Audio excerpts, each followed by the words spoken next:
going on, everybody? You are watching the Bulls Report by Chat Sports. My name is Patrick Seatman, and coming up on today's show, we're going to be breaking down the NBA plans to make anti-tanking rule changes for next season. Now, this was actually coming in from Sham Charania, who tweeted this out yesterday, saying Commissioner Adam Silver informed the league's 30 general managers on Thursday that the NBA plans to make anti-tanking rule changes for next season.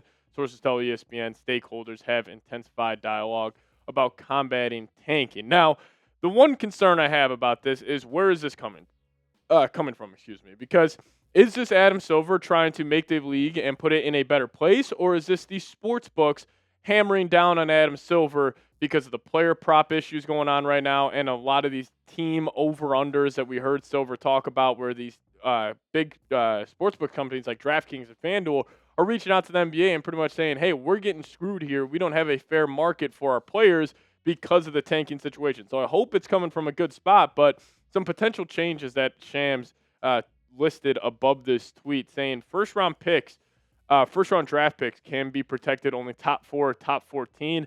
My opinion on that, no more protections. If you are going to have a protection, maybe just have it only be top 4 because teams, that's the cutoff for moving into that top 4 of the draft. Just have it only be top 4 protected. Top 14 lottery protected picks make no sense. If you're trading a first round pick, you're trading a first round pick. Now, the lottery odds freeze at the NBA trade deadline or a later date. I'll talk about that a little more in depth. I absolutely love that idea. And then also the MLB rule where you can't pick top 4 in back-to-back seasons. I like that one as well. And then also you can't pick top 4 the year after making the conference finals. I thought this one was a little interesting. I wonder if this is just because of what the Pacers are doing this year. I mean, they lost Tyrese Halliburton. Now they're just blatantly tanking away this season. So that's an interesting one. Then it's also lottery odds allocated based on 2-year records. I don't really see too much value in placing that rule, but the lottery extended to include all playing teams. I don't understand that one at all. So like you could still be the 7th seed in the Eastern or Western Conference and still get some ping pong balls. I don't like that. And then flattening odds for all lottery teams. I do like that one. I would still want to give some incentive to like maybe the top 4 worst records in the NBA, but the one I love the most here is the lottery odds freezing at the NBA trade deadline. That one is absolutely genius because we have seen, like the Utah Jazz, for example, what they're doing with Jaren Jackson and Lauri Markkanen, where they just weren't playing those guys in the fourth quarter. But imagine if the NBA trade deadline came along, they traded for Jaren Jackson, and their lottery odds froze. Well, they would probably be trying to make the play-in tournament. They'll at least be trying to win some games. So I like that mindset from the NBA where it's like, hey, the Pacers just got Zubac. Well, they'll probably be playing Siakam, Zoo, and all their guys besides Halliburton just try to win games because their lottery odds are frozen. They have no more incentive to lose basketball games. So I think that idea is interesting. I think there would have to be another wrinkle on top where it's not just like, hey, the lottery odds freeze. There would have to be something on top of that. But that's the one I definitely do like the most. But you guys let me know. Can you stop tanking in the NBA? I will give my answer here in a second, but I think it's a little harder than most people think. But what do you think here? Can you stop tanking in the NBA? Give me a Y for yes or give me an N for no. You guys let me know your thoughts down below.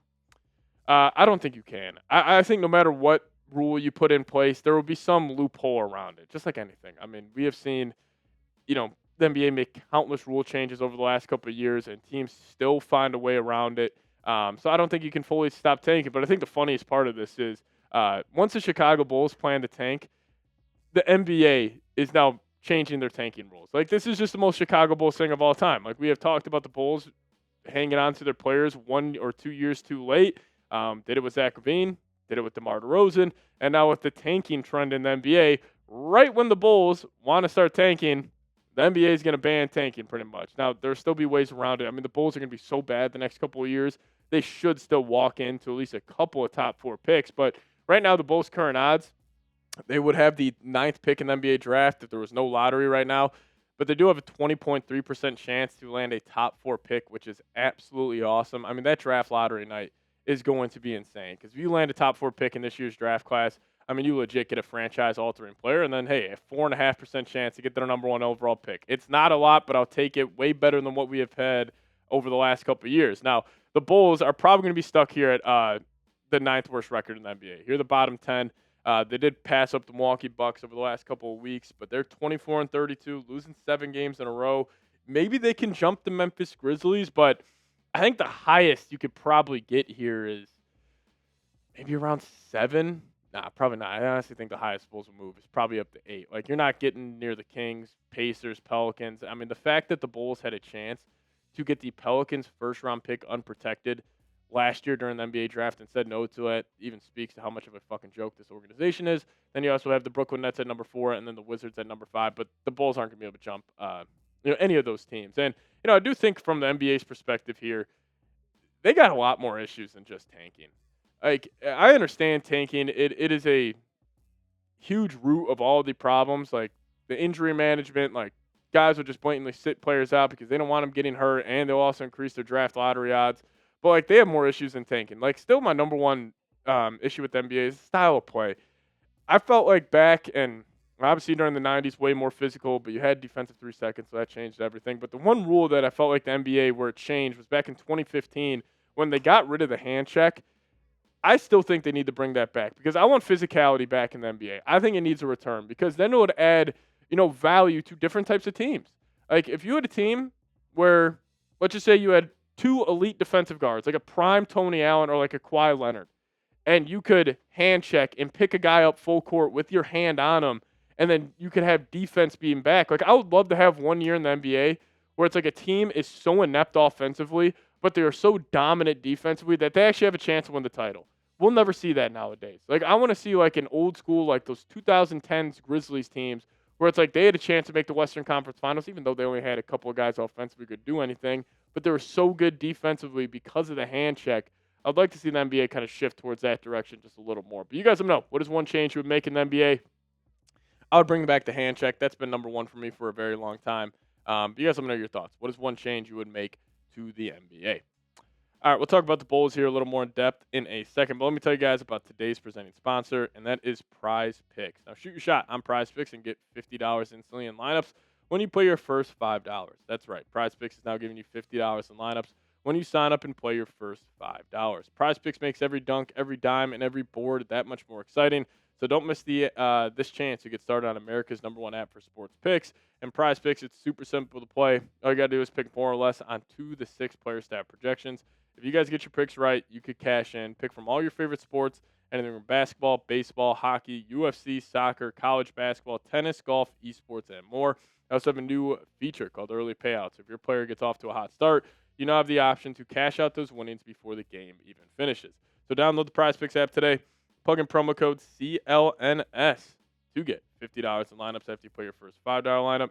That's promo code CLNS to get $50 in lineups after you play your first $5 lineup. Shout out to Prize Picks for sponsoring today's show. Prize Picks, it's good to be right. All right, so the Chicago Bulls here. If you are power ranking every team and like their chance to win that next championship, I think the Chicago Bulls would be second to last in the NBA besides the Sacramento Kings. They are so far away from getting to that mountaintop because they don't have a lot of young talent. They have really no assets that are tradable to other teams. They have a couple good young pieces in Modest Buzelis and Josh Giddey, but Buzelis is still a question mark. I still don't think Josh Giddey can be a lead guard on a championship team because he can't shot create and he can't play defense. And what is kind of sad about the NBA is it all comes down to them getting lucky in the lottery. How did the San Antonio Spurs turn it around? They got Victor Wembanyama, and then this past year they got Dylan Harper. How did the Detroit Pistons turn around? Well, they got Cade Cunningham. They won the lottery that year. How did the Minnesota Timberwolves turn around? They got Anthony Edwards. Like, that's why these GMs, like, I love giving the Bulls front office a very hard time, but, like, it just comes down to getting lucky in the lottery. The Dallas Mavericks now with Cooper Flagg, they're set up. That is nothing that front office did, and that's another issue in the NBA because I think what also makes off-season talk in the NBA now so frustrating is because if you are a very bad team, you really don't have any hope besides winning the lottery. Where in the NFL, you can rebuild in a bunch of different ways. Like, take a team like the 49ers, for example. Like, you would think in the NFL, if you get the quarterback, it's all good. Like, yes, the quarterback plays a huge part in it, but, like, you have a team like the San Francisco 49ers. They took a chance on Trey Lance, but they still were able to draft a guy like Brock Purdy with the last pick in the draft, build a stacked team around him, and then you were able to, build a complete team. Like, there are different ways to build and rebuild in the NFL. Like, take the Bears, for example. They get a new coach. Okay, you get a new coach. Now we're there. The Patriots, they spent a bunch of money in free agency. Then they're there.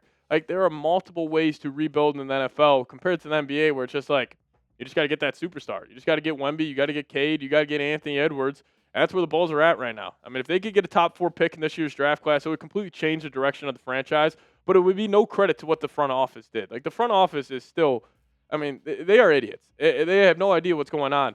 But if they walk into a top 3, top 4 pick, like, this team would get turned around because of that player they're bringing in. So, hey, if you guys made it to then, hit me with those C-Reds down below in the comment section. Appreciate all of you guys for watching today's show. And also hit that subscribe button on your way out. Keep you guys posted with everything around your favorite basketball team. And as always, go Bulls.